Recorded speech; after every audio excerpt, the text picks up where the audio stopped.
It's Radio Ansar 90.4 in Durban, 105.6 in Peter Maritzburg, broadcasting beyond that as well via audio streaming, satellite, the app, or whichever medium you so choose to connect with us 24/7, 365 as we come into your hearts and into your homes as well. This is your special political program coming through as we did last night, as we are doing tonight, and as we will do tomorrow night as well, as we count down to elections 2024. You in the company of myself, Seraj Bassa, my esteemed colleagues as well, Sister Sumaya Khan and Brother Yunus Sacoor, and we are keeping you company up until 8 p.m. once again today. Assalamu alaikum wa rahmatullahi wa barakatuh, and welcome to the program. I trust you had a good day, Tuesday, and yes, today was the finale. Today was the last day ahead of the big day, which is tomorrow, which majority of South Africans will go to the polls. Of course, special voting did begin on Monday and continue through today as well. So we'll talk more about that as well. We have so many topics we have to cover. We got so many guests that are going to be coming on the line as well from now right up until 8 o'clock.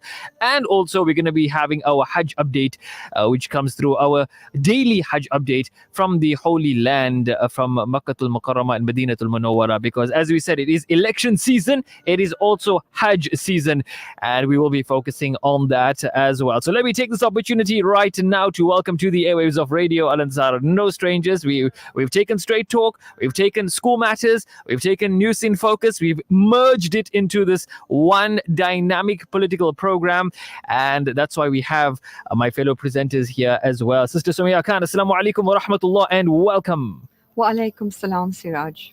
How are you? Alhamdulillah. How are you doing? Excited Excited for tomorrow?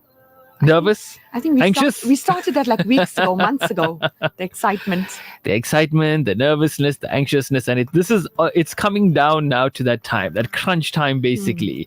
And on the other side of things, we have Brother Yunus Sacoor from his program News in Focus. Assalamu alaikum wa rahmatullah, and welcome.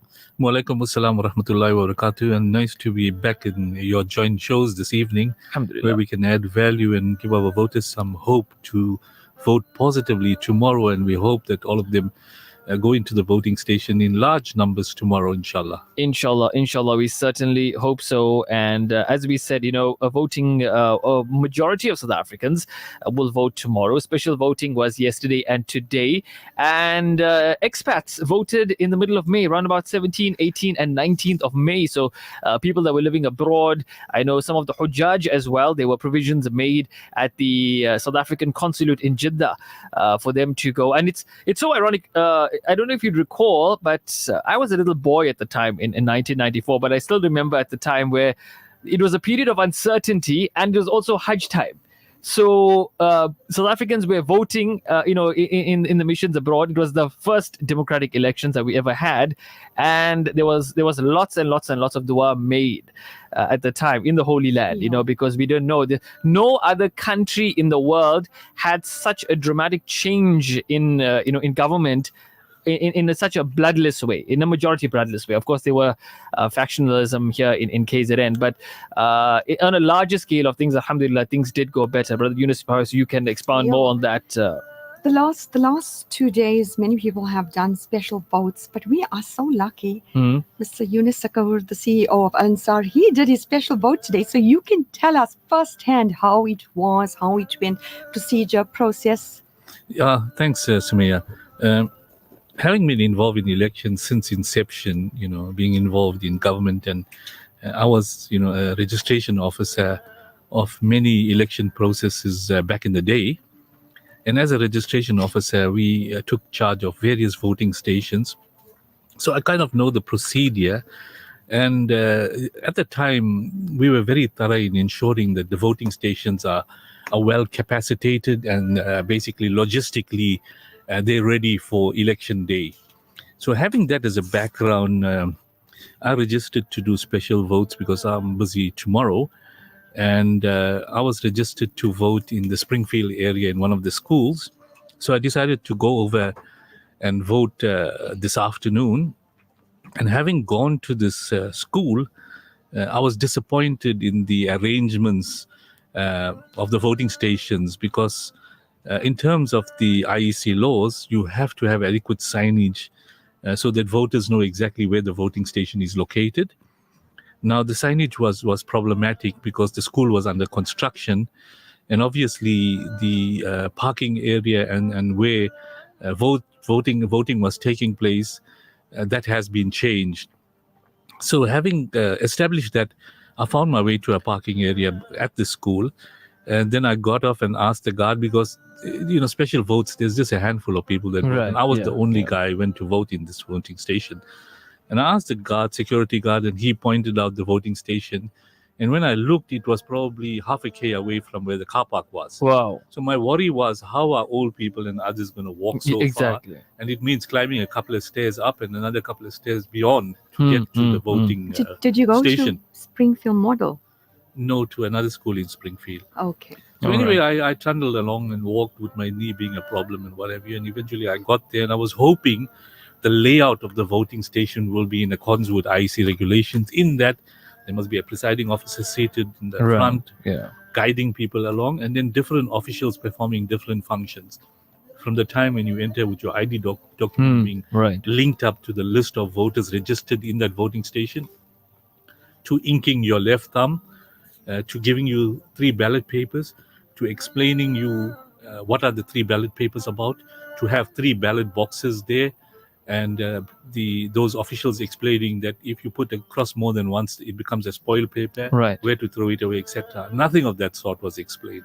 So I stopped and I questioned the presiding officer. I asked him, who are you and where is he? He was seated amongst the officials.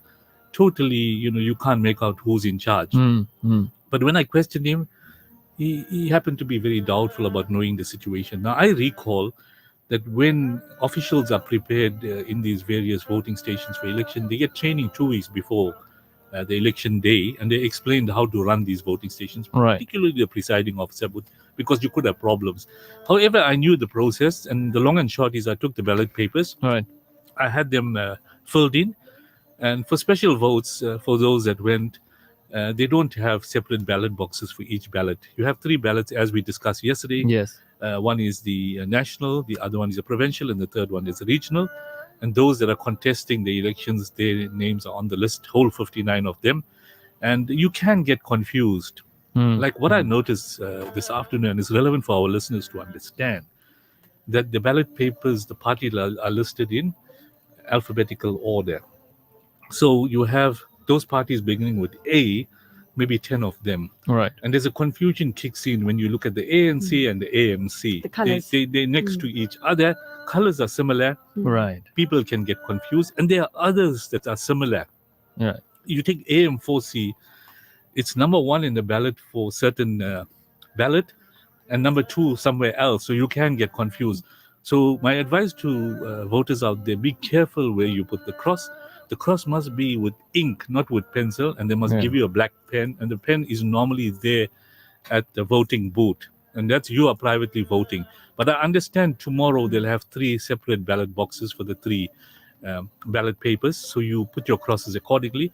And as I mentioned yesterday, it's important that you make sure after you fill in, you fold the ballot paper, insert it into the correct boxes, so that then your voting process is complete and you can leave.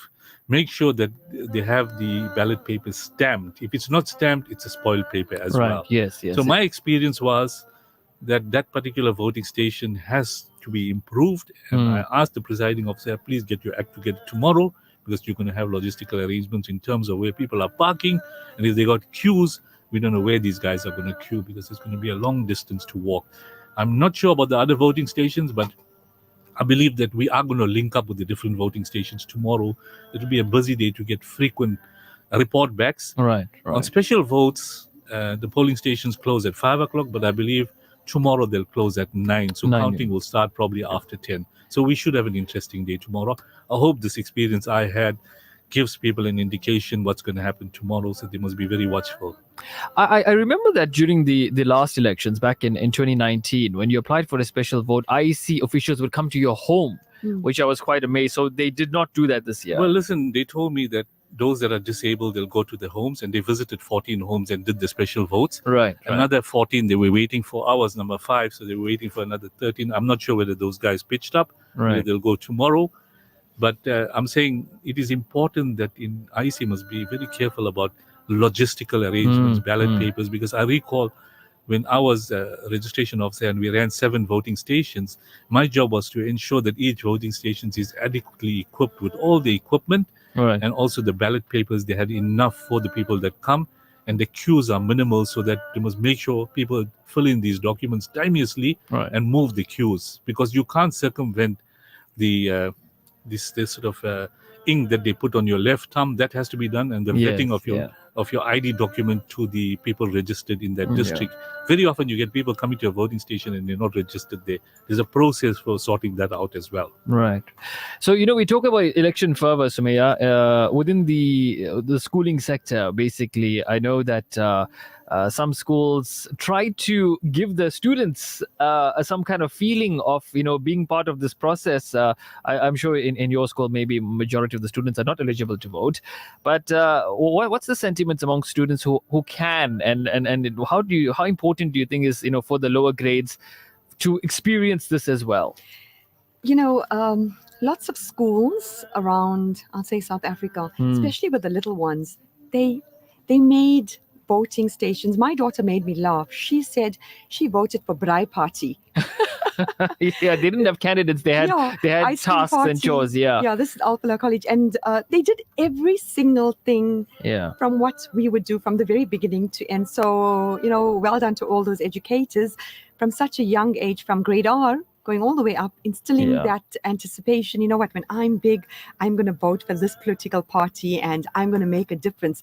We don't realize it, but by us doing this as leaders, educators, we are actually molding future leaders. Absolutely.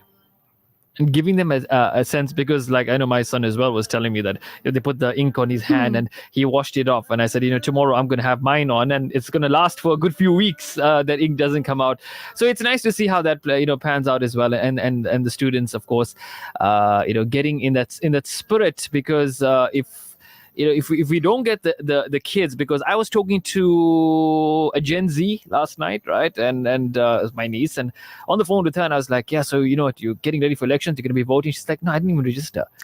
I'm like, but why? And I'm gonna put the phone down now, because you're supposed to. She's like, I don't think my friends are as well. I'm like, no, why? Because and at 21 or 22, you need to know, you perhaps would have voted in the previous election as well if you're like 23 years old.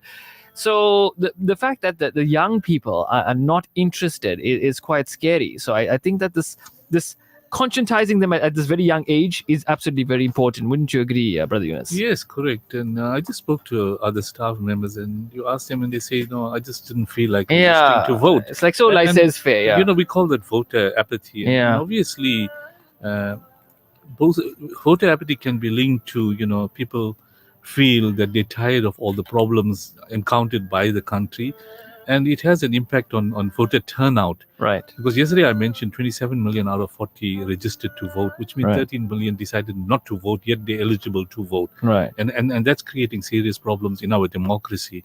And a lot of them are youth, because I know we had Sister Fasia Khan, she's from the ANC, and she was speaking about the involvement of youth, and she's got a poster that's going around that she was involved with the Fees Must Fall campaign. Right.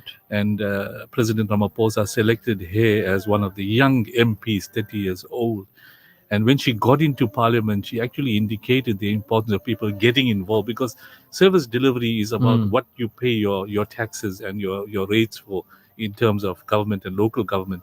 So the youth have to get involved. And later on in the program, we're going to talk about civic involvement of the youth, because that's the grassroots in which the youth must get involved with the structures to really begin to understand politics of the country. And it is very important that we get involved in the affairs of the country, or else it'll go into wrong hands and we got ourselves to blame. Absolutely. It's 6:28 right now. We'll take a quick ad break, and when we come back, we'll continue with this special election program. Straight Talk is proudly sponsored by World of Travel. There are over 200 million orphans globally. We can't help all of them, but what if we each helped just one? The Al Imdad Foundation now gives you an opportunity to help just one orphan from Syria or Palestine. For just 500 Rand per month, you can help safeguard the dignity of an orphan by assisting them with basic needs such as food, clothing, shelter, medical care, and attention. Our orphan sponsorship program allows you to track the progress of your orphan through regular feedback. Make a difference in the life of an orphan today. Visit alimdad.com or call 0861 786 243 for more information. Plan your dream holiday with the specialist, World of Travel, as we pride ourselves in offering you the best in Hajj and Umrah. We also offer travel packages to the Middle East, Far East, and many more exotic destinations. Call our professional travel consultants now on 031 20 888 or view our website www.worldoftravel.co.za. Visit us at 44 Crescent Street as memorable journeys begin with World of Travel by Irshad Malik. Straight Talk is proudly sponsored by World of Travel. Seraj Bassa on Radio Al Ansar.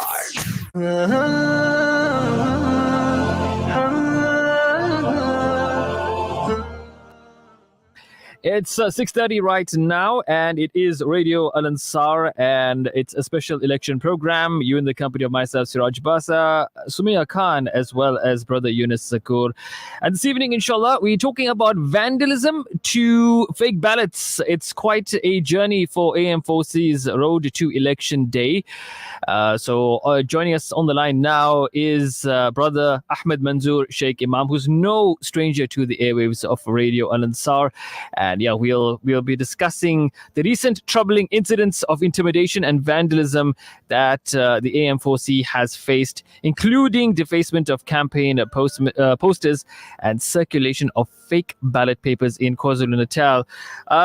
Brother Ahmed Manzoor, assalamu alaikum wa rahmatullah, and welcome to Radio Al Ansar. Wa alaikum salam wa rahmatullahi wa barakatuh, and shukran for having me on the air this beautiful evening. It's a pleasure. How are you doing this evening?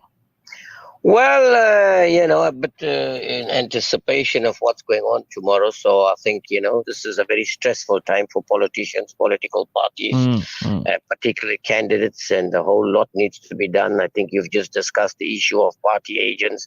A lot of rigging takes place in these voting stations and things, manipulation. So one's got to be very careful. You've got to be alert. Yeah, so there's a whole lot going on. And of course, in 2 days or 3 days, it'll be all over. Absolutely. So looking at it, with the bird's eye view of what we're currently going through, and if we just had to go through a few days back, what is your perspective on the overall content of the president's recent address to the nation, particularly, in terms of its messaging and its focus? Well, very importantly, I think the president was campaigning. There's an opportunity. So the SABC is a government institution, and there is no doubt about it. I think it is very unfortunate for the leader of the country to take this opportunistic initiative of going into on live as a family meeting. He normally uses and has this family meetings, but I think he took advantage of this. He's exploited the situation to the advantage of himself, his political party. And yes, but of course, as usual, nothing has come off. I said to somebody earlier on today, what is sweeping the length and breadth of this country at the moment is verbal diarrhea. Politicians have mastered the art of telling people not how they're going to do it, what they're going to do. Everything they know that's a weakness, and where we fail, they say they're going to do it better. But I'm yet to have a political party that have come out there and told us in detail exactly how they're going to achieve that. Right, very interesting. And the president is no different. So, talking about the president, right? At what point, should Parliament, the judiciary, and other democratic institutions hold the president accountable for the issues, that we have faced as South Africans and the failures that he attributes to the past ANC administrations, especially when his leadership, of course, has been directly involved during this entire period? Well, first of all, the problem you got is the president and the executive have too much of power. That's the first thing. Now, the president himself is responsible for appointing some of these office bearers in Chapter 9 institutions, chief justices, NPA, and things. Yes, indeed, he consults us. In my view, not actually consults us. He asks us for recommendation, but ultimately he makes the decision. Like in the case of Justice Zondo, I think the entire country knew long before he made the announcement that Justice Zondo, it was payback time and he's going to be appointed anyway. So that's the other problem. Parliament, on the other hand, have failed to understand and interpret the rule of law. That is my observation. Parliament does not understand that they are an independent institution that should hold the executive accountable. In fact, Parliament, and I've raised this with them, should not be communicating with political parties outside of Parliament at all. Political parties have got representatives in Parliament, and Parliament should only be communicating with them. And Parliament does not do that. That's the other problem. All these issues that you're going to talk about, whether it's corruption, whether it's abuse of power, all that happens, my brother. We go out, we identify the problems, we come back, and that's when you see the grandstanding taking place in Parliament. Political parties are attacking each other. That report is adopted, it's then thrown in the bin, and we forget about it. 6 months later or 3 months later, you'll go to another oversight in another province or somewhere else and come and do exactly the same thing. Parliament, in my view, is not effective enough to ensure that you can hold not only the executive, but even members of Parliament. Because the fact of the matter is this, brother, that it's Parliament through the taxpayers' money that pays us, not the political parties. So why should we be reporting to political parties? We should be reporting to the Speaker of Parliament. We should be accountable to the Speaker of Parliament, who in turn will be accountable to the people on the ground. And that is not happening. Do you know how often the executive discusses something, the cabinet discusses it, and it's brought onto the table just for rubber stamping? And that's when we raise our concerns. So there is a problem, and I think it's time to go back to the drawing board. We need to go back and make constitutional amendments. 30 years into democracy, many things have not worked for us. We need to go and do something about it. All right. Well, I'm sure that the road to the elections have been a very long and a windy one. So what do you expect, inshallah, to see happen, come tomorrow as people go to the ballot box? Well, it's very unfortunate what we as the Allied movement for change have experienced. First off, in Lenasia itself, over 100 posters of ours were removed. Somebody were caught actually burning our posters on the pole. A case has been even opened in the Lenasia police station. Some vehicles and things were identified, traced, and things like that. In Cravenby, which is also another predominantly Indian Muslim community, both my premier candidate Faisal Said and myself, our posters, the eyes were dug off and pushed under the Faisal Sayed's door when he was not there. And then again today, the latest development, the Allied Movement for Change is on all 3 ballot papers in KwaZulu-Natal, in Gauteng and the Western Cape. Now there is a fake ballot paper that is being spread all over social media, posted. And what you find there is this: the national ballot paper is showing the Allied Movement for Change is there. And then the other 2, the regional and provincial, AM4C has been removed. Now this is fake ballot papers to mislead the people. And of course, if you have to interrogate that further, you would find it could be limited to a handful of political parties that could be behind it. But clearly what it is saying, by removing Allied Movement for Change, AM4C, from the ballot paper, you are trying to get a message to the people that AM4C is not contesting KwaZulu-Natal in the regional and provincial ballot papers. And that is not true. So that those people that have a choice between AM4C and other political parties, if AM4C is not there, are going to go and vote for somebody else. So you look at the devious manner in which this has been done. But the AM4C is on the national ballot as number 2. On the KZN provincial ballot, we are number 1. And the regional ballot of KZN, we are 2. So we are number 2 on all ballot papers, but number 1 on the KZN provincial ballot paper. And those things are floating around, being sent out on social media. Of course, we have reported it, and there is some investigation being conducted as far as that is concerned. But you can see that what is really happening. It's not going to be a clean election. There is already serious allegations of voter rigging, of ballots being found, and all kinds of things. So these are just some of the problems that we are experiencing. But I see Right. that Allied Movement for Change is a target, and of Yeah. course, maybe perhaps because we are a threat. But I can tell you, we still have a lot Well, the to ballot offer. boxes, We are there. we will speak, of course, tomorrow as we will see how things pan out. Brother Ahmed Manzoor, shukran for your time, inshallah. And yes, we can't wait to see, what the overall results are as South Africa speaks tomorrow, in our official elections, in which many of our countrymen will be going to the polls. All the best, inshallah. Take care. Assalamu alaikum. Jazakallah, and AM4C, put your cross, please. Jazakallah, assalamu alaikum wa rahmatullahi wa barakatuh. Wa alaikum salam wa rahmatullahi wa barakatuh. Politicking, even apologizing at the last minute as well.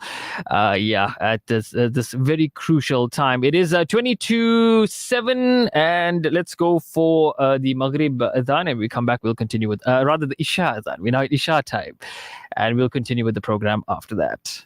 This Azan is sponsored for the Isale Sawab of Marhum Muhammad Farooq Latib and all Marhumeen. May Allah subhanahu wa ta'ala grant them the highest abode in Jannah. Ameen. أعزائي المستمعين، حان الآن موعد أذان العشاء لمدينة دربن وما حولها. الله أكبر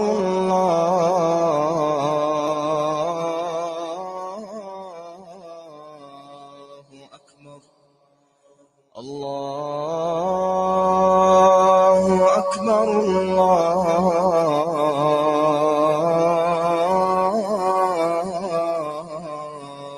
أكبر أشهد أن لا إله إلا الله أشهد أن لا إله إلا الله أشهد أن محمدًا رسول الله أشهد أن محمدًا رسول الله حي على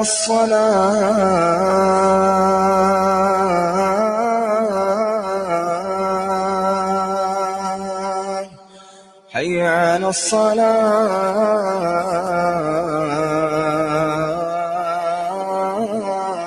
الصلاة حي على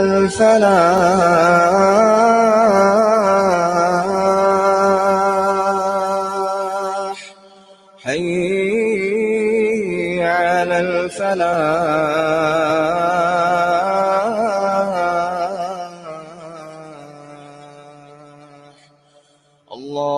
الله أكبر الله أكبر لا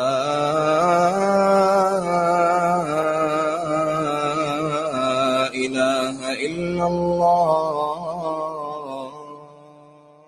اللهم رب هذه الدعوة التامة والصلاة القائمة آت محمدا الوسيلة والفضيلة والدرجة الرفيعة وابعثه مقاما محمودا الذي وعدته وارزقنا شفاعته يوم القيامة إنك لا تخلف الميعاد. This dua brought to you by Simplex Radio, South Africa's leading retailer of appliances, car sound and home theater systems.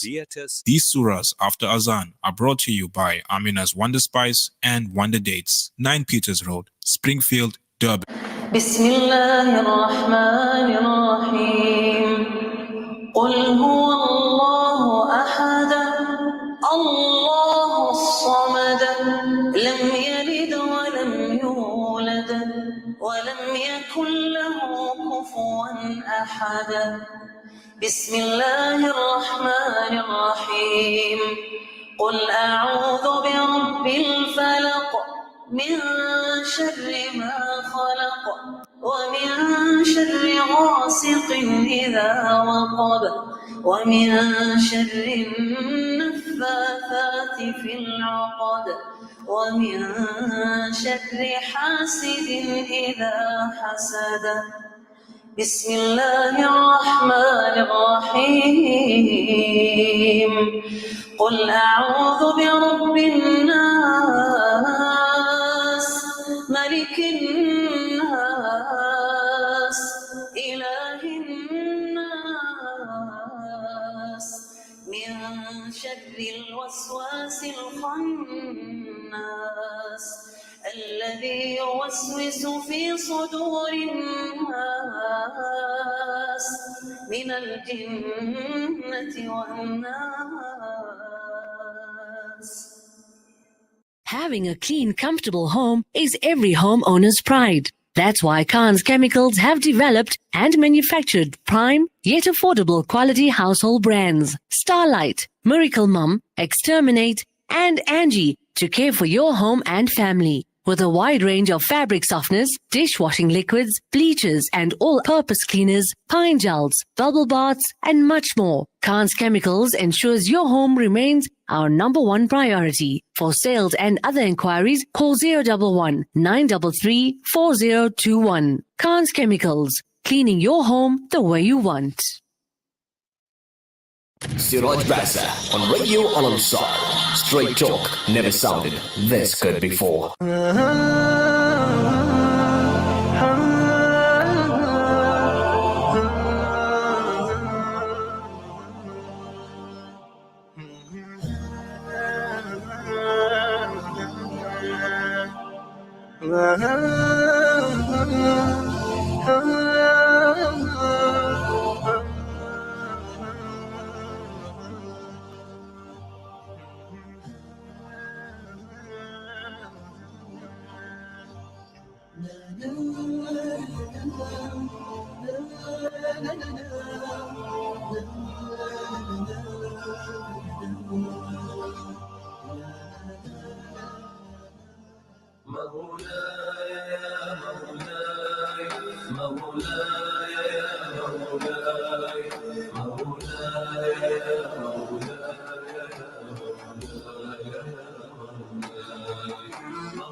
مولاي إني سائر للدين حتما سائر فالقدس صاحت غادر أدمى فؤاد الطاهر إني سائر حتما سائر صاحت غادر أدمى فؤاد الطاهر إني سائر للدين حتما سائر فالقدس صاحت غادر أدمى فؤاد الطاهر ونداء الأقصى أركاني فجر وجداني وضمير الأمة يا ربي مات بلا جاني ونداء الأقصى أركاني فجر وجداني وضمير الأمة يا ربي مات بلا جاني مجرم قالوا لأني أرفض الذل الكبير أرفض العيش بصمت ضمه القهر المرير قالوا لأني أرفض الذل الكبير أرفض العيش بصمت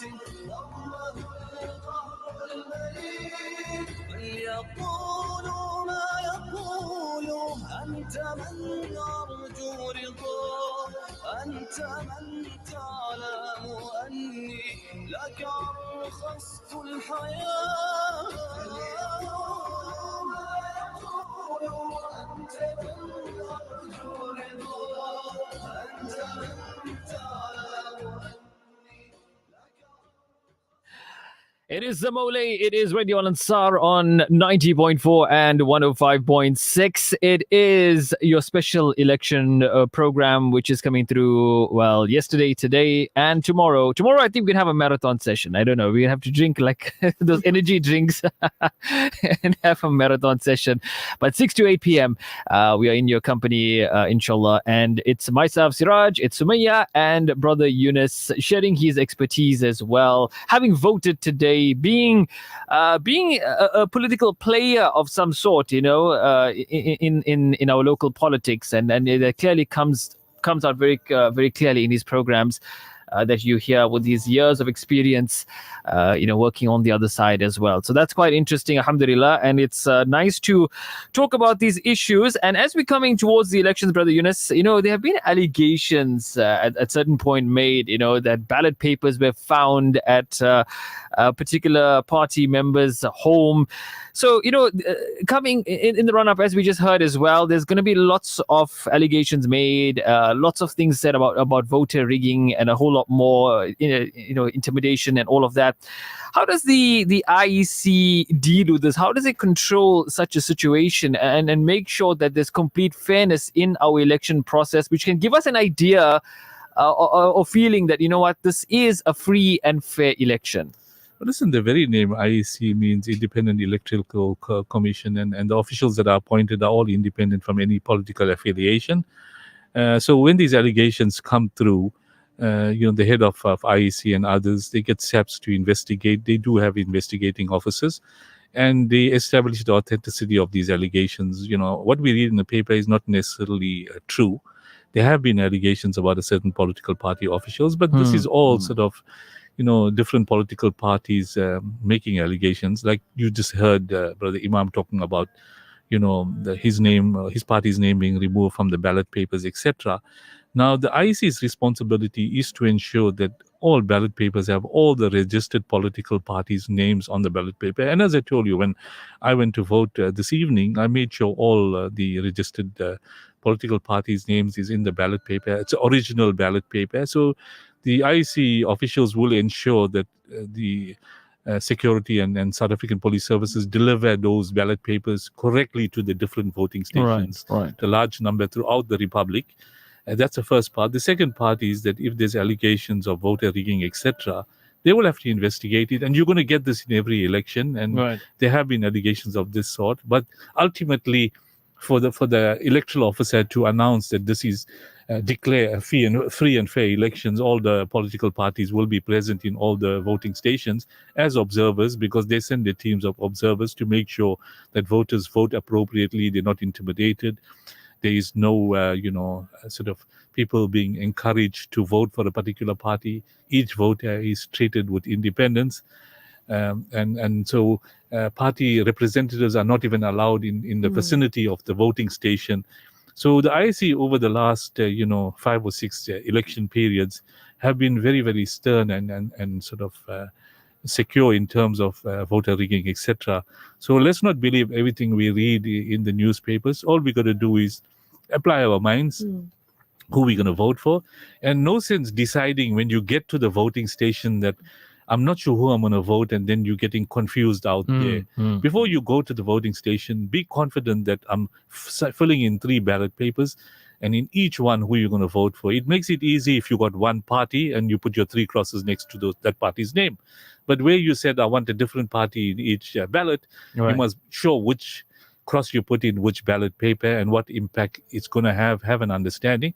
And if you don't know, there are officials, IEC officials that are in the voting station to assist you, and they are not biased. They cannot ask you where to put the cross. All they could do is show you where the party name is and assist you to do the vote, to do the crosses for you. Absolutely. If we are to look at the issue of safety and security, around this election process, and there's been lots of talks of threats of violence. We've seen a little bit of violence coming through. How likely are we to see, these sporadic incidences occur during, the next coming days? Well, listen, in those polling stations or voting stations where there's, heavy contestation between the different political parties, particularly in KZ, in some voting stations, you're going to have extra police presence to ensure that there's no intimidation, there's no violence, there's no threat to voters. But people will start getting emotional on or before voting day, on voting day. And a lot of people are excited about voting. They're all 27 million voters. And people will take their time because, they've got the whole day to vote right till 9 o'clock. And some people think that maybe after 3 it's quieter, but you'll be surprised that the crowds all think like that and they build up. Yeah. And people don't want to follow long queues because they get tired. And, if it's a hot day, the sun bakes down, it is a problem. So what you do is work out when you go to the voting station, what is the likely time? Because whichever station you registered in, you have to vote there. Otherwise, you'll be turned away. So the emotional part, we can't stop. The attacks of the different parties, we can't stop that. And we know in KZN, it's a heavily contested province. And we know that MK and ANC, are being sort of having similar sort of ideologies, etc. Their supporters will clash with each other. And the EFF is no different, and IFP. So KZN and Gauteng will be heavily contested provinces. So you're going to have a lot of emotion, a lot of allegations, a lot of security threats. I think our president has indicated they're going to have a lot of security presence in all these voting stations to ensure it's a free and fair election, and the safety of the parties and individuals are of prime importance. Absolutely. Now, I've seen images, and I'm not sure whether you guys have seen it as well, of a heavy police presence at North Beach. They had assembled there, the law enforcement, they are getting ready for tomorrow. Now, Brother Yunus, we just got about 4 odd minutes left before the news, and I got to ask you this. You said we must know who we are voting for before we get to the station. Don't go there, scratch your head, be like, inni, mini, miny, mo kind of thing, right? You got to know exactly. What are we looking for? How do we assess these parties in terms of our interests as South Africans? And if we are to zoom in a little bit, we are from the Muslim community, our interest in this community. How do we assess? We have the ruling party, of course, in power for 30 years. Alhamdulillah, we have enjoyed religious freedom, on a great level. Then you got other parties that denote themselves as Muslim parties. Others are more, broad-based as well. Then you get your more factional parties. How do we assess all of this? Or how do we determine whom we are going to vote for? It's crucial for you to understand, how voting works out in the country itself. Because if you study the caliber of voters and who are the majority of voters, we said it yesterday, that 75% of voters are from the black community, 25% are from other communities throughout the country. And it's, definitely the 3 big black political parties will get the majority of the votes, with the Democratic Alliance getting the minority votes. So look back at the delivery pattern, and we know the ruling party has had a lot of challenges, but they also had a lot of positives. I think very important is to know those du'as that we have to read to have a very successful election. Right. And our ulama ikram have given us, and I think Sumaya later on will read out those du'as to ensure that we read those du'as. For an individual from the Muslim community to really know who to vote for, go make istikhara, number 1. And number 2, seek advice from those that know the performance of political parties, whether it's the smaller Muslim parties or the ruling party, and look at what you want out of the government. And based on that, you go in and put your crosses. But very important to understand that if you've got 3 ballot papers, you don't necessarily have to vote for the one party with all 3 crosses. If you believe a particular Muslim party is really doing a good piece of work, and they're going to now provide support to the government of the day to ensure that the sort of interests of a particular community is going to be dealt with. For example, the Palestine issue, and we know a lot of brothers that have been engaging with the ruling party, and they work closely to ensure that the interest of our Muslim brothers and sisters in Palestine is taken care of. Who was responsible for initiating action against IDF? If that is your strong point to consider, then you vote for the party that will do those type of things. So it all depends on what's your interest of the party to deliver in government for you. and also your basic services, etc. For example, from an Islamic perspective, many of us, we talk about our masjids, our cemeteries. Right. And if you look at certain political parties, they objected to the construction of masjids. Now, we are firm believers that we have to go to the masjid to read our salah. We are firm believers that we must obey the commandments of Allah subhanahu wa ta'ala as shown to us by Nabi alayhi salatu wasalam. And those parties that prohibit the practice of our deen, they become problematic to us. So as Muslims, we've got to take all those factors into account and then look at those parties that will serve our interest and put the cross next to the parties that we believe will be able to serve us in government. Inshallah. The Muslim parties, how many do we have? About 4? Sumaya, I don't think there's any Muslim parties as such. Some have Muslim names, like Al Jama. It's a Muslim name, but they also got non-Muslim members. AM4C also, Sun Party. So a lot of these parties, but if you take African Christian Democratic Party, they're more or less a Christian Democratic Party, so they clear. But if you take Pakka Muslim parties, I think they've got Muslim names, but they may not necessarily have only, like AM4C, I see they've got a lot of non-Muslim members. Yeah, it's a broad-based party, likewise with Al Jama. So, sorry, Mof, Al Jama, I think there was some speculations that I think the councillor in Johannesburg, where they are only for the Muslims. And I think the secretary of Al Jama probably wanted to even chat to us in Al Ansar. So I told him, you're welcome to call us. He messaged me. But listen, this is where I differ, being involved in local government and government for a long period of time. When we talk about service delivery, we talk about service delivery to all the communities. And those parties that say fight corruption, they're fighting corruption for the benefit of all the communities, not necessarily only the Muslims. There may be a Muslim party by identification. Part of the interest is to ensuring that our masjids are not tampered with, or our plans to build up a masjid, there's no unnecessary objections when we have cemeteries, burials, etc. And people understand each other's religion. So I don't think those parties are predominantly only for Muslim interests, like the ANC itself. Right. They're sensitive about the needs of all the community, and it's in the Freedom Charter and the Constitution, freedom of religion, etc. So we got to look at it from the angle what's best for our needs in the community, and vote from your heart when you go out there. And as Seraj pointed out, let's not get confused, because when you get confused and you don't know what you're going to do, then you'll delay the voting process. Absolutely. We're gonna break for the news. It is 1 minute past 7, and when we come back, we'll continue with this riveting discussion that we have going on with regards to the election process. Who do you vote for? And I know Sumaya's got an array of guests lined up as well after this in her official School Matters time.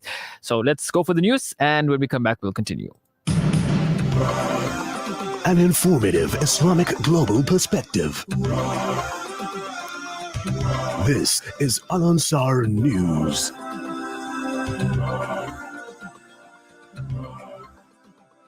Making news this hour. The 28th of May, the news from Durban 90.4 FM, Pietermaritzburg 105.6 FM. Police in KwaZulu-Natal ensures safety in tomorrow's elections. Mary Kimolina, Police Commissioner in KwaZulu-Natal, Hlanhla Mkhwanazi, says there are security preparations for tomorrow's elections. The head office, they are about 700. Currently, we have over 1,000 public order police unit members in this province. There was an addition that was deployed. I'm sure you might have seen yesterday. The National Commissioner paraded them and he deployed them to come and join us. I think the total of those that are going to come from the head office, they are about 700 or so. But not only 700, we can also count the members that already been deployed in KZN in order to help us to deal with illegal mining, in order to help us to deal with the crime in the Mango's area, the vehicle crime. All those members that were deployed for that purpose during this period, they're going to join their fellow colleagues in terms of the IEC election operation. Still, General Mkhwanazi says they anticipate disruptions to election process which may stem from service delivery. Yeah, well, we expect people to exercise their rights. So if people want to protest, they will protest. It's something we expect. We've been dealing with it almost every day in this province. What we request is from politicians that are involved in this time of the year, that they really talk to their constituencies and they speak to their members and tell them to focus on politics and leave the security things to security, not wanting to take the law into their own hands, because that can just make situation worse. So we expect that we are going to find people protesting. People still live in some places without water. So if they want to exercise their rights in terms of protest on that, they will. But they must just do it within the ambit of the law. Still with preparations for the elections, the Department of Home Affairs says its doors are open for longer period to accommodate voters who need to collect their IDs or need temporary ones. The Home Affairs offices are open until 7 p.m. today and until 9 p.m. tomorrow. KwaZulu-Natal Provincial Manager Cyril Mkwabe says, however, some Home Affairs offices are experiencing long queues. He says IDs will take priority as passports or driver's licenses will not be accepted for voting. More news. Eskom says as the country has not seen load shedding in the last few months, there is no guarantee that power outage is over as yet. Daphne Mukwena, the Eskom spokesperson, elaborates. Plan still looks positive in terms of us not going to load shedding. However, if we do go to load shedding, to be limited to stage 2. But for now, the plan still looks good, and all the benefits of all the work that we have been doing since March 2023 and all the intensive maintenance that we have done on our plant or generators, it's actually paying off according to our plan, and we are actually driving towards that. However, our plan says that we will our plan shows that by March 2025, but we are actually taking the challenge from the Deputy President. On news now, NASFAS, the student fund, says it is committed to implementing SRU Special Investigating Unit recommendations. This follows findings of fraud and maladministration within the scheme. NASFAS says it is implementing SRU recommendations and taking disciplinary action against implicated employees to restore integrity in its operations. NASFAS, the senior administrator, Freeman Nomvalo, has this to say. There will be resistance to the papers we filed, I anticipate. Unfortunately, we are not in the best position we can be. You've got an irregular arrangement in place, but this irregular arrangement is also causing problems to students. The disruptions in some of the TVET colleges has been as a direct result of the current service providers' work. Some might claim that in the areas where they are operating, there hasn't been problems. But I'm making a statement that there has been problems in some of the institutions as a result of the current arrangement. So there is no reason for us to stay with the current arrangement. It's also costly. So there will be legal costs. We've got to figure out our way with the authorizers from a budget point of view. In your international story, Spain, Ireland, and Norway have recognized a Palestinian state, deepening the Israeli regime's isolation. That's according to international media. In a coordinated attempt to exert added international pressure on the regime to stop its genocidal campaign in Gaza, the three major Western European countries, Spain, Ireland, and Norway, today joined dozens of countries that have already recognized the Palestinian state. The joint declaration had already been announced the previous week. The trio is the first major Western powers to officially recognize Palestine. Spain, Ireland, and Norway's recognition marks a significant accomplishment for the Palestinian nation, confirming the international legitimacy of the state of Palestine. That's according to international media. The Prime Minister of Spain, Pedro Sanchez, says the move will bring peace to the region. Your weather, 24 degrees. A quick reminder of our top story. Police Commissioner in KwaZulu-Natal, Nhlanhla Mkhwanazi, says there are security preparations for tomorrow's elections. Destiny. Straight Talk is proudly sponsored by World of Travel. Discover our new range of exotic perfumes, ouds and bukhur, straight from Dubai, now available at Wonder Dates. We stock a wide selection of Nabil and Chris Adams fragrances, perfect for your unique lifestyle. But that's not all. We also cater to your Islamic lifestyle needs with prayer mats, tasbeehs, dua stickers, bukhur burners and mizwaks. Looking for herbal capsules and essential oils? Look no further. Experience the beauty of Wonder Dates. Shop now and elevate your sense senses. Plan your dream holiday with the specialist, World of Travel, as we pride ourselves in offering you the best in Hajj and Umrah. We also offer travel packages to the Middle East, Far East, and many more exotic destinations. Call our professional travel consultants now on 031 20 888 or view our website www.worldoftravel.co.za. Visit us at 44 Crescent Street as memorable journeys begin with World of Travel by Irshad Malik. Every student can learn, just not on the same day or the same way. Education is not the filling of a pail, but the lighting of a fire. Education's purpose is to replace an empty mind with an opened one. Join Sumaya Khan every Tuesdays between 7 and 8 p.m. for an educational evening exclusive to Radio Al-Ansar. Your education is a dress rehearsal for a life that is yours to lead.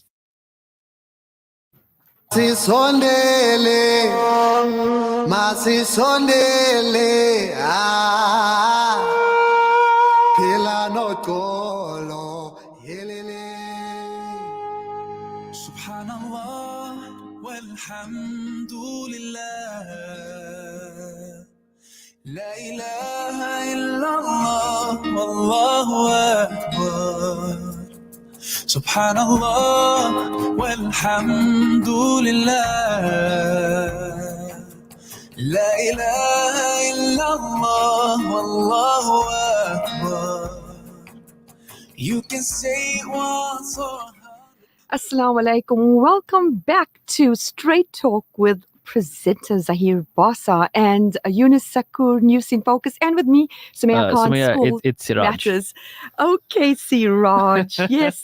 Alhamdulillah, another evening unpacking what we may anticipate tomorrow and the completion of our elections. So, earlier on, we discussed quite a few things.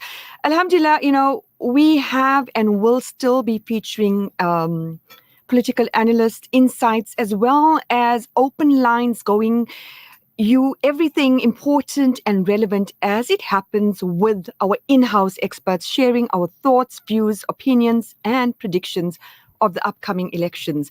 Well, tomorrow is the day, 29th May, where South Africans will take to the polls to cast their votes. Listeners, this is our country's 7 democratic general elections, which some political analysis predicts that it will be one of the most fiercely contested elections in 30 years.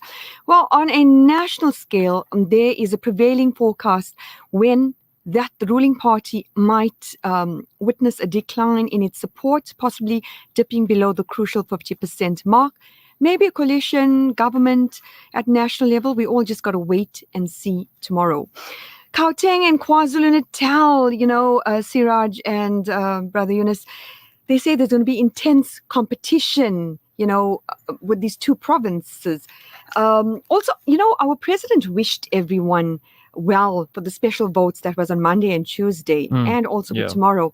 But he's also quite stressed, very, very stressed. So today we'll be also focusing on youth involvement, youth voting. What are the current challenges women face entering the thriving of the political arena? Also civic education and its importance. School matters, we're here to educate and uplift. And this is where we can start working with the youth. We have Dr. Faisal Suleiman online. Assalamu alaikum. Wa alaikum salam wa rahmatullahi wa barakatuh. Jazakallah for taking the time to link up with us this evening. No, thank you for having me on. Okay. I know you have so many opinions, views, analyze, you criticize. So tomorrow is the day. And our country is going into major transformation. What are your views, a general view on everything that's happening? Yeah, so sorry, I just didn't catch much of what you said earlier. But as I think most people are aware, that one of the big questions is, of course, whether the ANC wins outright, whether they get what's predicted between maybe 42-45% and then have to go into a coalition. KwaZulu-Natal, with the emergence of the MK party, the dynamics are much more there's much more variability in what will happen, but also much more danger with that.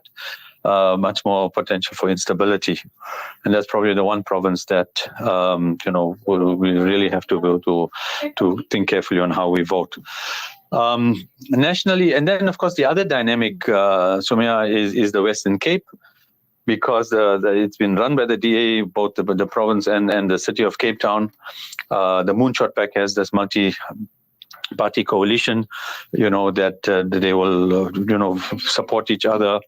And if they win or go into a coalition, rule with each other.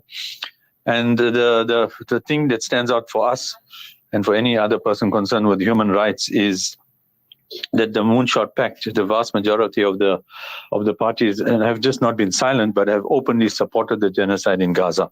They're led by the DA. The DA is the big brother in this whole coalition. The DA supporters have had a 2 billion war chest. Rob Hershoff, Marshall in Australia, ex-South Africans and other businessmen been offering all the small parties. In fact, they were offering the small parties money not to contest the Western Cape so they could get an outright majority. What's very interesting is before registration to vote, to kind of wake our people up, I wrote a piece on creating little Israel in the Western Cape. And at the time, I thought to myself, you are stretching it a little bit.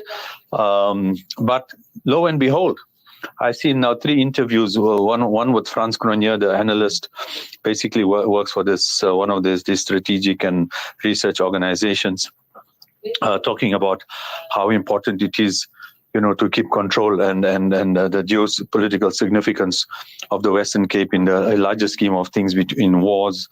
When we saw what happened with the Houthis and able to cripple shipping in the Middle East, they realized the strategic, position of South Africa.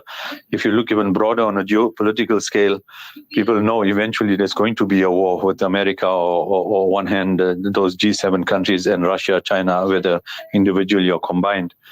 And then a place like South Africa with its large coastline, especially the Western Cape, submarines, ships need places to refuel, oxygen, treat the wounded, food, etc.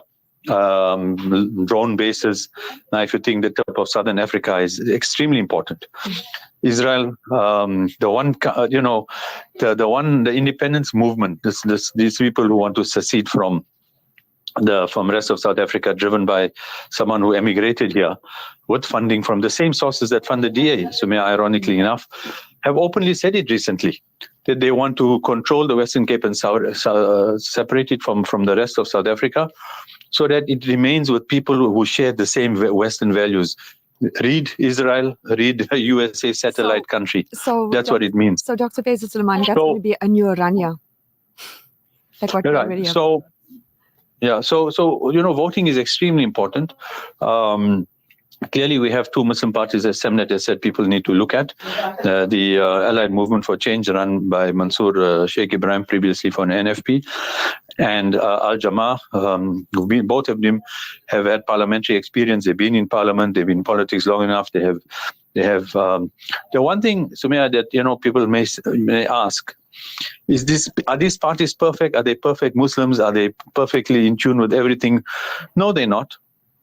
There's no party that's perfect. There's no party without fault. There's no party that can say, we have the perfect solution to everything. But we need to build capacity in these Muslim parties. We need to have a Muslim voice. We've spoken on your program before about the fact that this transgender ideology is being forced on, very strongly supported by the DA and others. And of course, it's the ANC government that has introduced it. I have 2, one policeman who can't go to work in Stanger because he has a beard, being harassed, all sorts of nonsense being done to him. One in Newlands. There was the issue of the headscarves, banning of the headscarves for nurses in public sector, which with our not intervention, but our lobbying and whatever, they're re-looking at. But these are issues, the Muslim marriage bill, Palestine, Kashmir.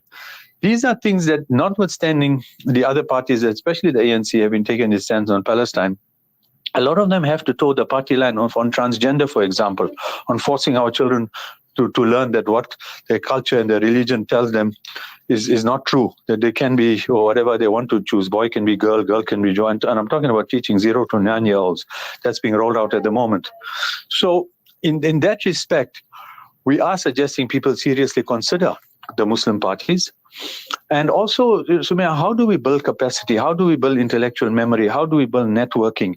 How do we develop political activism in the Muslim community if we have absolutely no one? In the past we used to think, let's not be in a lager mentality, we are part of a broader structure. That's why we favored particularly the African National Congress. Now clearly the ANC has done very poorly in the past few years, but we said we are part of a society. But you've seen in South Africa, you've got these parties who want to secede KwaZulu-Natal from the rest of South Africa on a sort of a Zulu nationalist agenda. You've got the Cape, right? The Cape Coloureds also are being stirred up by Gayton McKenzie, who's an outspoken hater of Palestinians, Hamas. I mean, I can't believe that he grew up in apartheid when I hear him speak about Hamas as terrorists and Palestinians as using same words, as Israelis would use. So you've got these movements that are going right-wing, and we've seen right-wing shifts all over the world. We've got increasing nationalistic tendencies, Africanist tendencies. So in that respect, as much as I think we need to be part of the broad church, I also think there's a strong place to have direct Muslim representation in parliament, in portfolio committees, in the levers of power, so that these people can be, when we're having a headscarf issue and we have to phone 200, 500 people to get somewhere in the ANC, we can phone directly to a Muslim representative in parliament and say, we need you to go and sit with the Minister of Police or this or that, the Minister of Health over the scarves, bypass all the obfuscation, etc. So I think in that respect, I hope people will consider voting probably in all 3 ballots tomorrow for the Muslim parties as well. Clearly, the ANC has earned our respect over over their stance in Palestine. Rise Mzansi has come through as a possible alternative choice, but they've taken significant amounts of money from the Oppenheimer Foundation. So what influence that buys them, it can be a concern.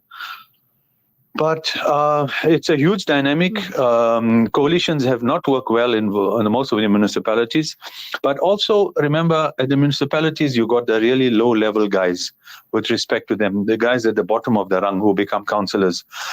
At a national and provincial level, especially national level, you have the more mature, intelligent, broad-minded, broad-seeking people who can see beyond the box of political future and the stability of the country.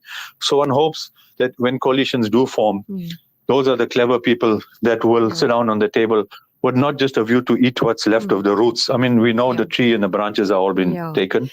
So that we don't have the kind of people who are going to take the roots as well. Yeah, Dr. Faisal Suleiman, we can go on and on.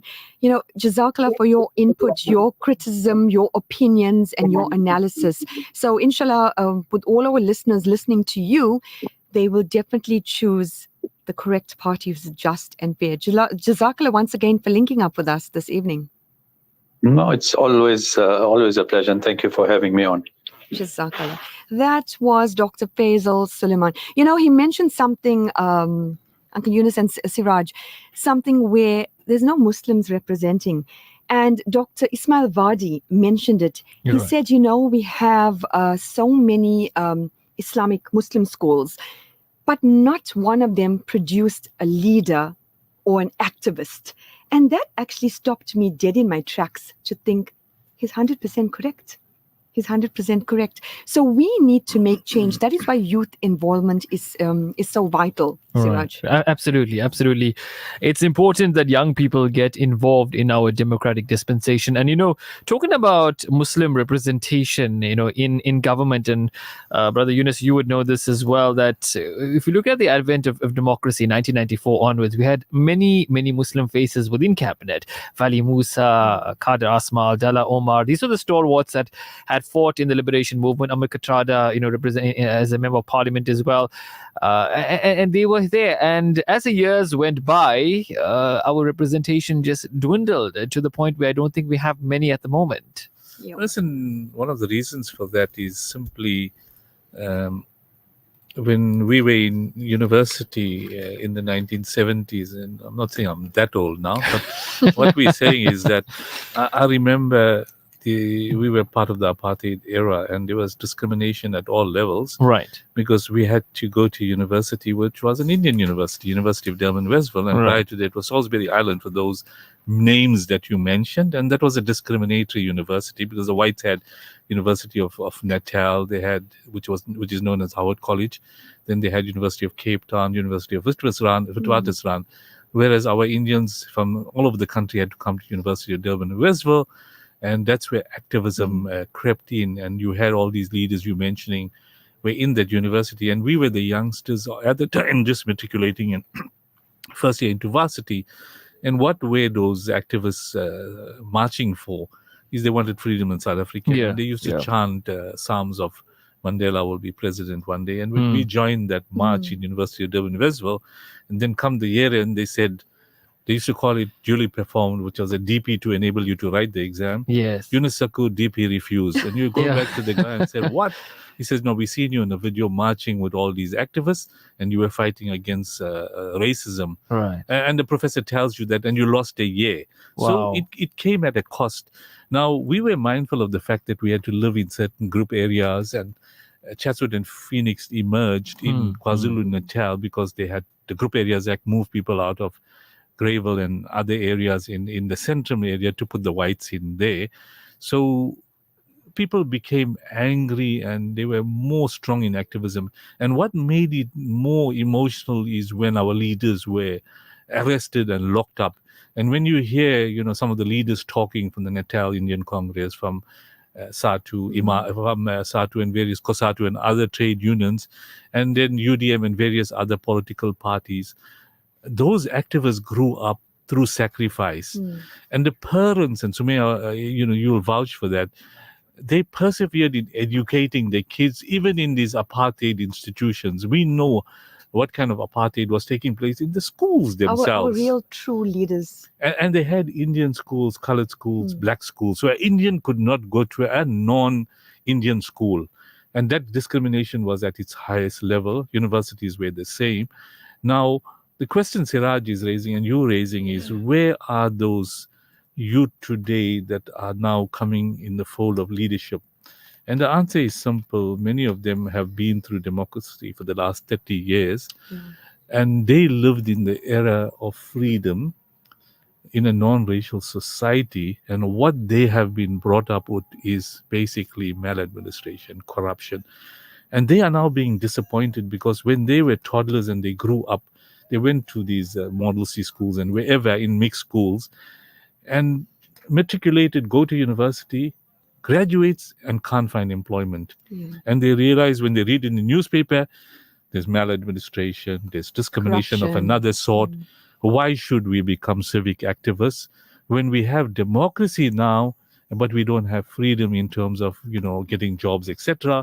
And we know what affirmative action has done. Now, all these issues have to be addressed. So when we talk about civic activism at grassroots level, it means that you must join ratepayer organizations, civic organizations, to mobilize against the government of the day. And this is what we are seeing emerging, even in the black community, where the blacks are disappointed that many of them cannot get jobs. And in local government, the informal settlements are mushrooming, and they're saying, we want housing, but we're getting nothing. And I talk about this for weeks on end on News in Focus because service delivery has been heavily compromised. So civic activism gets compromised.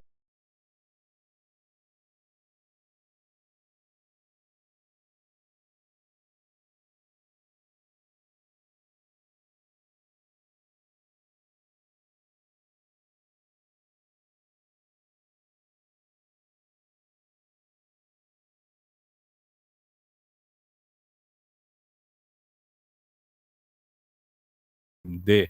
So very important is that those parties that are going to take office, those voters that voted them and got a confidence in them, they got to deliver, they got to deal with the problems of the past. Those that decided not to vote must now start getting more organized, mobilized, get involved with the ratepayer organizations, civic organizations, and as you pointed out, the youth from university, etc., have to get involved. And there's no compulsory you must join a particular party. You can be an independent also. Yeah. So I just want to pick up on what Brother Faisal, Dr. Faisal Suleiman was mentioning, that he says very important.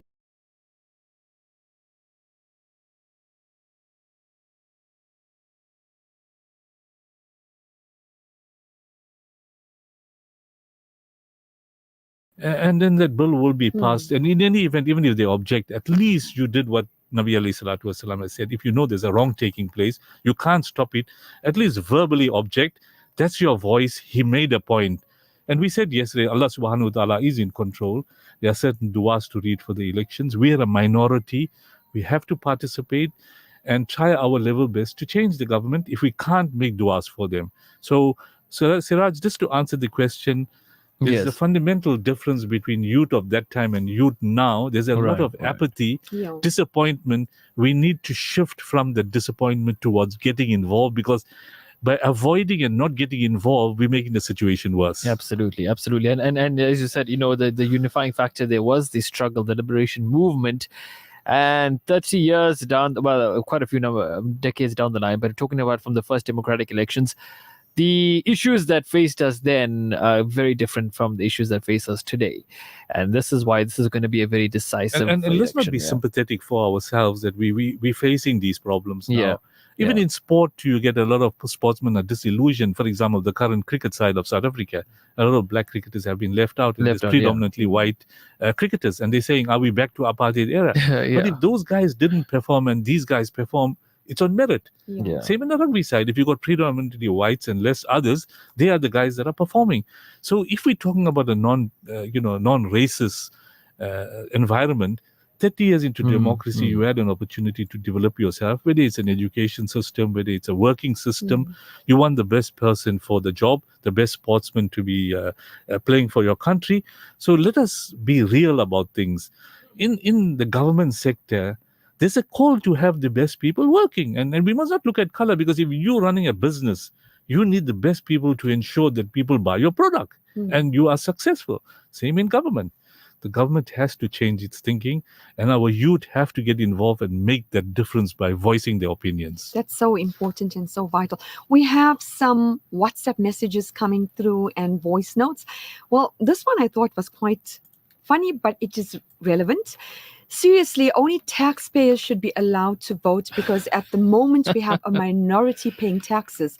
This money that could be used for welfare and public services is instead, used by those powers who were voted in by the masses, who act with emotion rather than rational thought. That's what Mr. Yunus mentioned. Taxpayers are the backbone of the country, so they should decide who should run the country.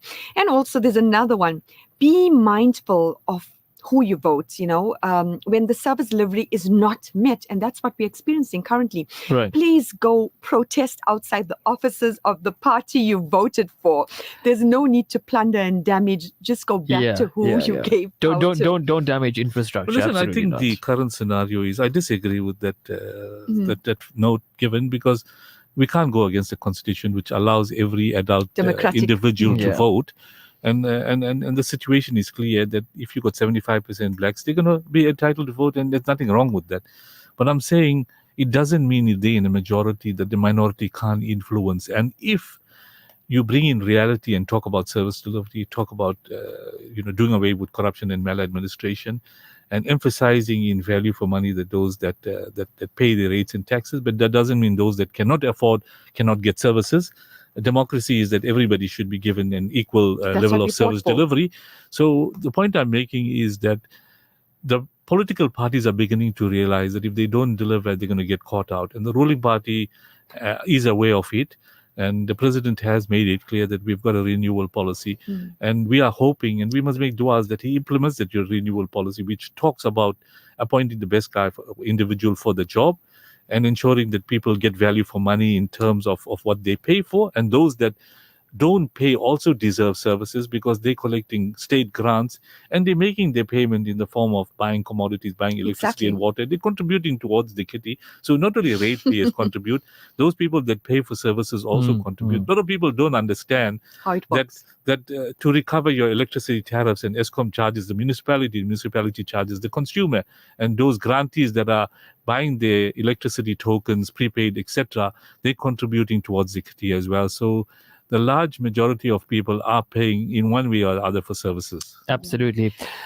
It is we're gonna have a little basically a little update. Sumaya, it is Hajj season also, not only election season. So we're gonna do a quick update as to what's happening from the Holy Land, and then we will continue with this special election program. Allahu Akbar, Allahu Akbar. La ilaha illallah.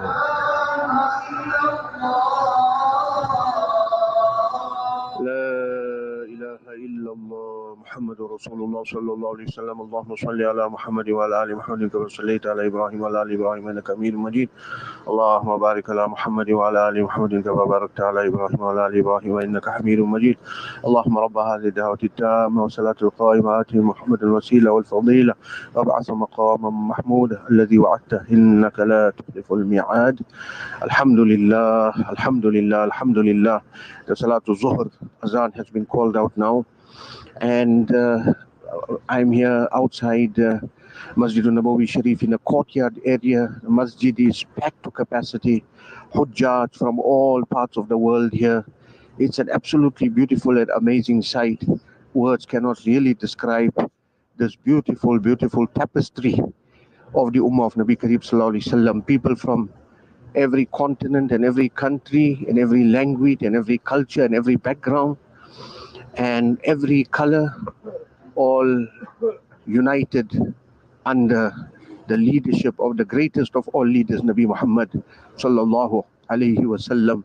We humbly request all of our brothers and sisters in South Africa to remember the Hujjaj in their dua, just as we are also remembering you in our dua, particularly with regards to the election, that may Allah make everything go smooth and well, and Allah let the future be good for our country.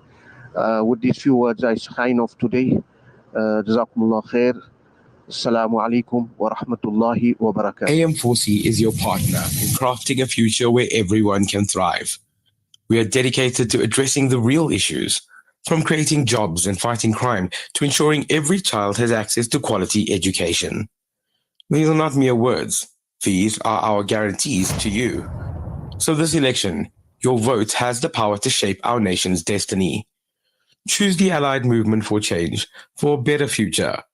Let's walk this path of progress together. This party political advert was paid for by the party concerned. The views of this advert do not represent those of the staff and management of Radio Al-Ansar. People of Palestine need your support now. Africa Muslims Agency is on the ground, already providing food, medication, and emergency supplies in Gaza.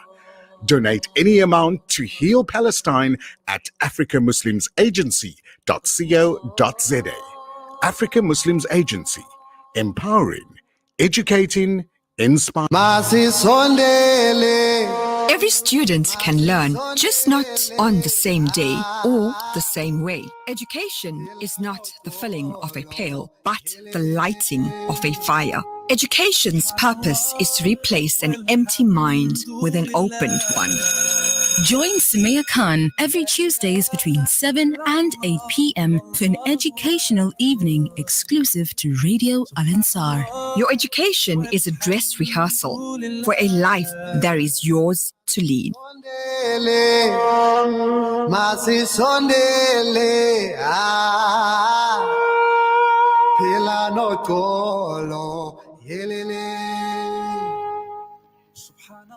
Assalamu alaikum. Welcome back. Yes, we have the election fever.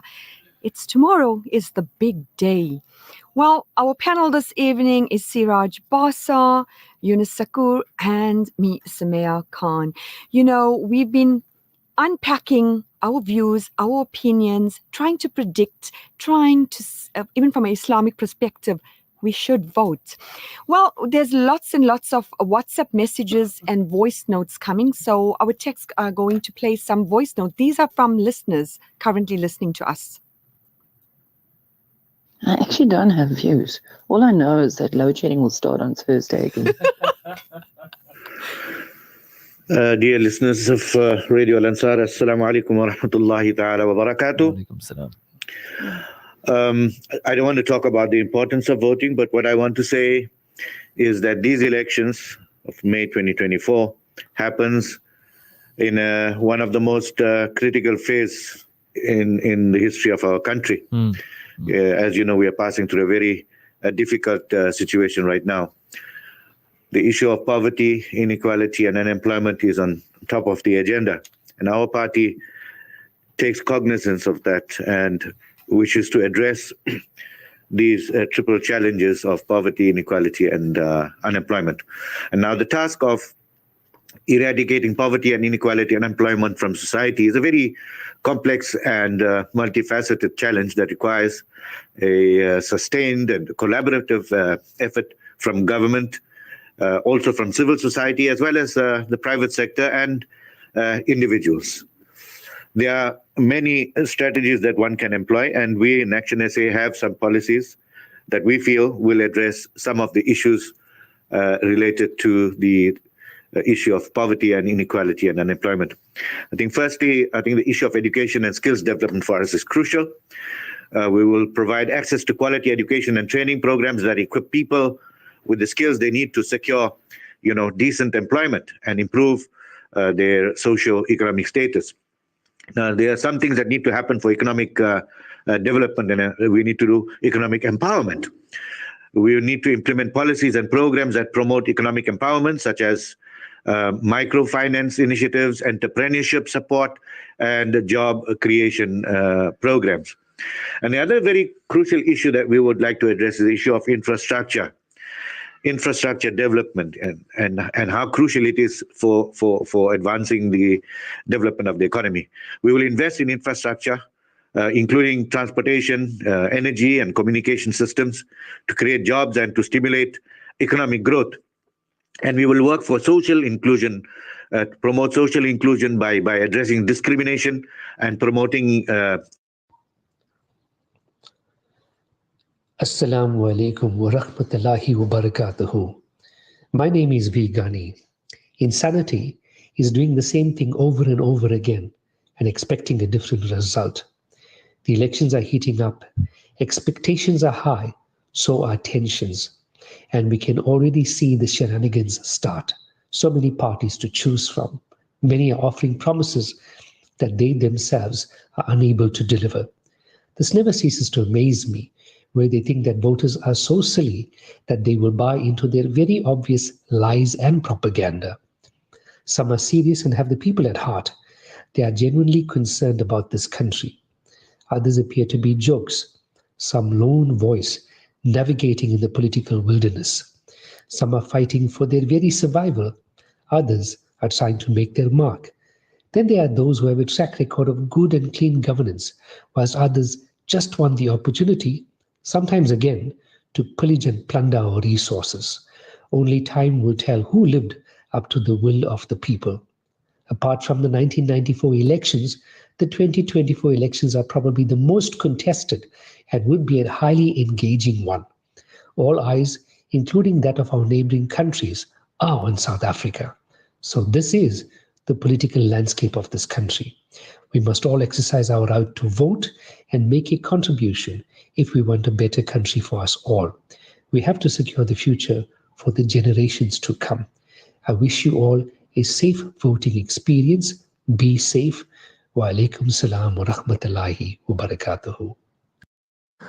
My view on elections. Elections are a very important part of our society today. It's not just about voting, but it's a reminder of where we come from and where we are, of the possibilities of working together. It's a reminder that we are free. People died for us to have this freedom. People died, families were torn apart. So voting is not just about politics, but for me, it's a remembrance of those who have laid down their lives in order to ensure that we are all free today. It's my chance to exercise my right to try and make a difference in this country. And I hope that everybody will go out and vote. If you don't go out and vote, not just are you allowing the ruling party to remain in power, but also it's like spitting in the face of those who... Yes, you know what? Those were WhatsApp messages sent by our listeners. There's quite pertinent, emotional, to the heart, also conflict messages. Yeah, I like the one about enjoy the fact that there's no load shedding, because that seems to be a joke that's been going around. But I don't know if there's any seriousness to it because of the fact that we had load shedding consistently since September 2022. And of the last 2 months, alhamdulillah, now we're complaining, but the lights have stayed on continuously. So I don't know, after tomorrow, what are we likely to see on that front? Well, inshallah, hopefully we will have lights. Going to youth involvement, youth engagement can lead to increased academic performance and improve social, emotional well-being. It helps, young people to build skills and networks that are valued in the workplace and can thus also source of economic mobility. That's what we need, especially in South Africa. Well, young people, are underrepresented in formal politics. While this may be a mere projection of the lack among voters and party members, So empowering young people throughout political and civic education, inclusive decision making, we're also encouraging, open dialogue. It can foster a great sense of responsibility and motivate them to actively participate in shaping our country's future. So that is why it's so important, to talk about our youth being involved. Mr. Sacoor, youth involvement, you come from the era where we were active, we were marching, we were there when the bullets were flying, And now we come from where everything is calm. We really don't understand why we should be activists, why we should represent our community, our society, and with time probably stand, in national parliament. You made some very pertinent comments on the responsibility of youth activism. If you look back at the day, the parents were a great example of leadership because they led and those that followed them emulated them. And they were activists in their own way. They didn't tolerate apartheid, but they didn't give up. And they excelled in their businesses, built schools, private schools, etc.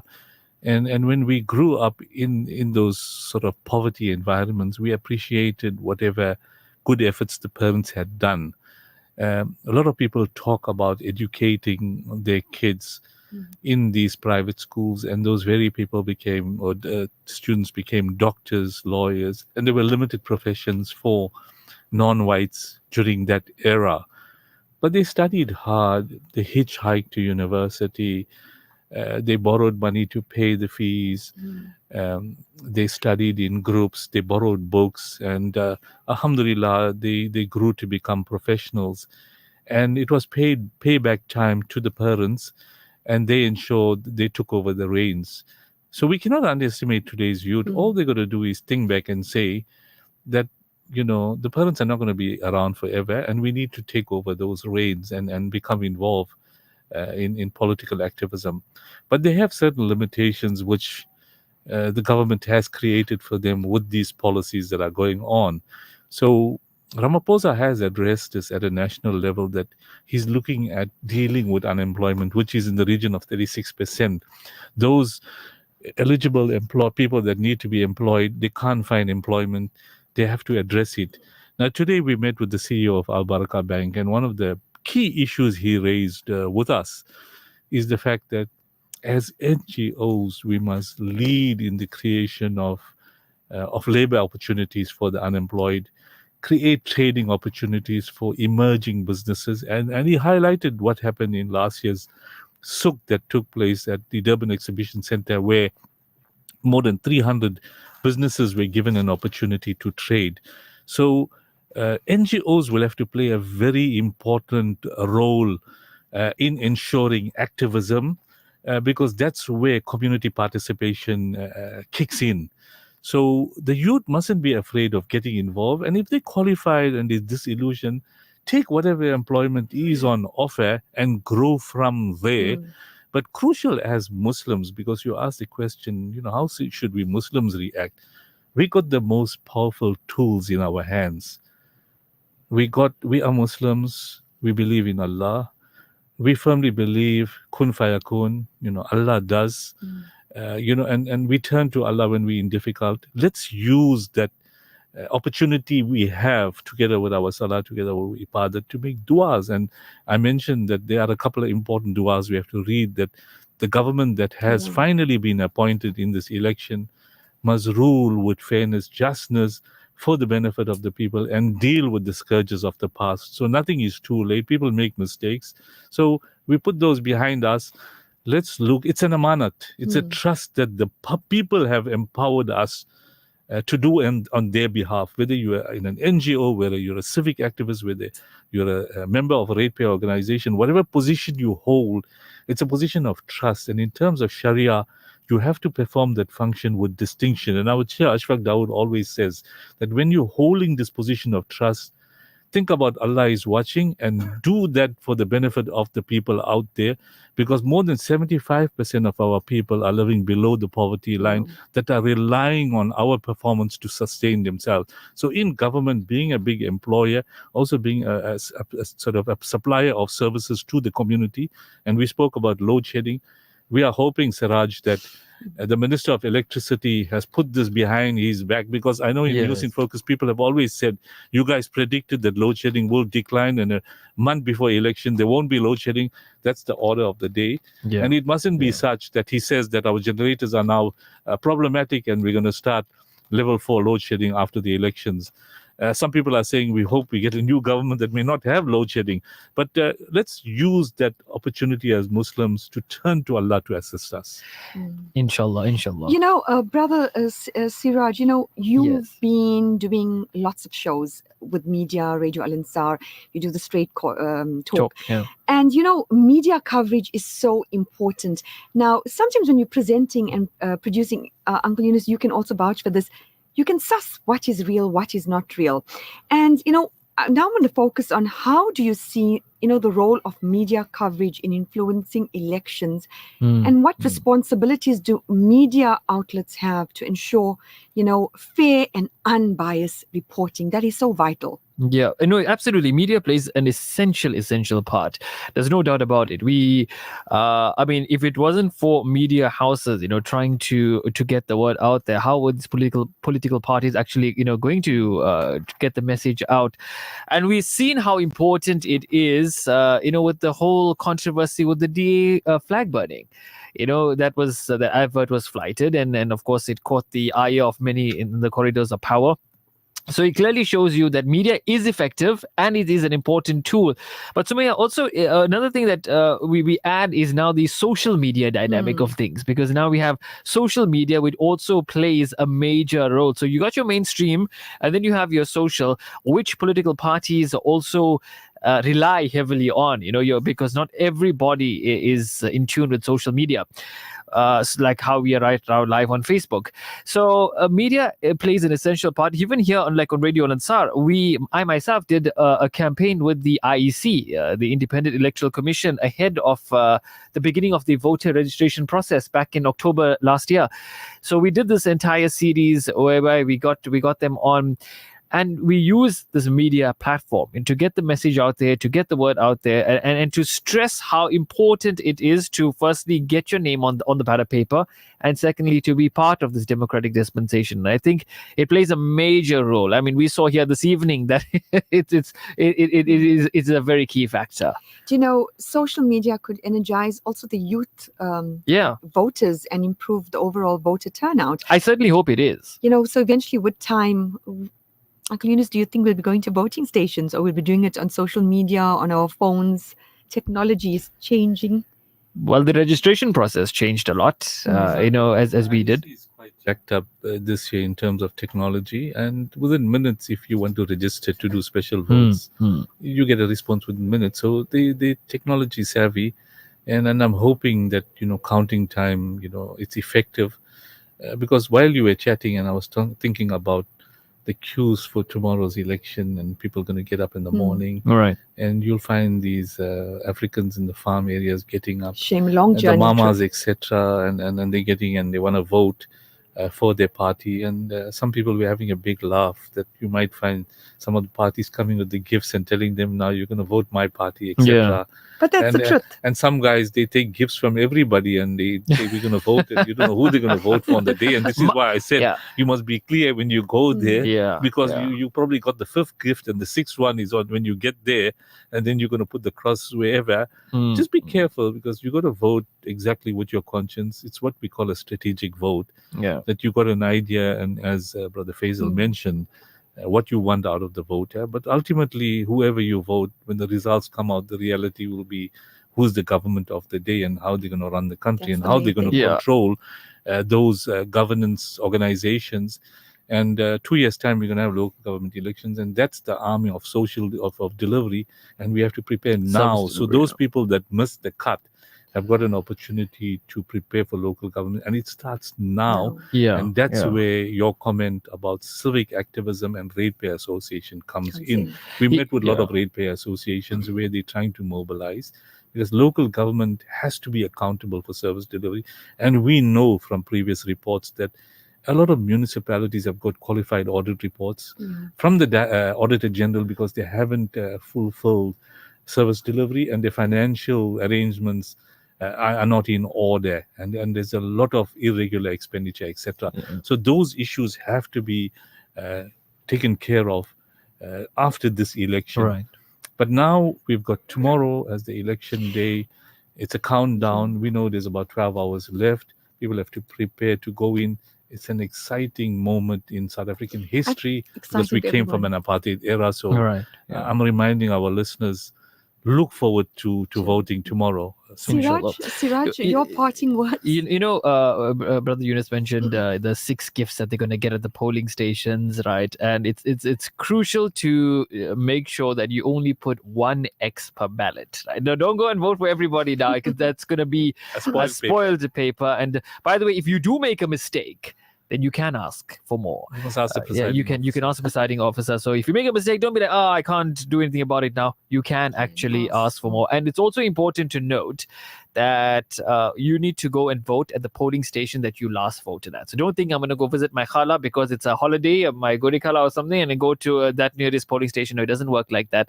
Your name will be on the voters roll at the station that you have last voted in, and it's important for you to go there. Around what time do you think, Sumaya, you're going to be at the polling station? After all my cooking is done. After all the cooking, even on the holiday, names are giving you a break. You got to get there before 9. We're gonna be spending the whole night at studios, going with talking about elections. I'd like to thank all of us for being here, sacrificing, and especially our tech. He's running all over, so making this show possible. And may the Almighty guide us, each one of us who are voting, to do and make the right decisions. If we don't vote, we are ignoring history and giving away the future. There's no such thing as vote that doesn't matter. Somewhere inside of all of us is the power to change the world. Assalamu alaikum. Subhanallah walhamdulillah, la ilaha illallah, wallahu akbar. Subhanallah walhamdulillah.